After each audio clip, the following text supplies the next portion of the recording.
আসসালামু আলাইকুম রহমতুল্লাহি বারাকাতু। তো দেখেন আমার ছেলের বউ সে একটা টপের ভিতরে ছাদের উপরে একটা বাতিল টপ নিয়ে তার ভিতরে সার মাটি দিয়ে দেখেন একটা ড্রাগন গাছের একটা ডাল এনে লাগাতে সে 1 বছর হয়ে গেছে। তো সেই ডালে দেখেন কত সুন্দর ফল এসছে।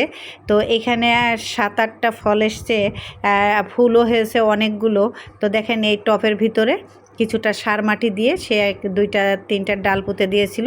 এই 1 বছর পরে এতে দেখেন কত সুন্দর ড্রাগন ফল এসছে।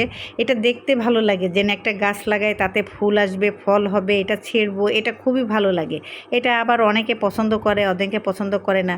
তো দেখেন কত সুন্দর এই যে ফুলটা এসছে, এই যে ফলগুলো হয়েছে, এটা যখন ছেড়বো তখন আরও ভালো লাগবে।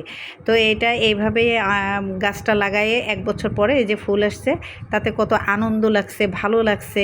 আপনাদেরকে দেখাতে পাচ্ছি, এটা আরেকটা আনন্দ। তো আপনাদের জায়গা থাকলে এরকম সময় থাকলে আপনারা এরকম গাছ লাগায়ে ফল দেখবেন, খুব ভালো লাগবে। তো যদি পরবর্তীতে আমি আপনাদের নতুন কোনো ভিডিও নিয়ে আপনাদের সামনে আসবো। আসসালামু আলাইকুম।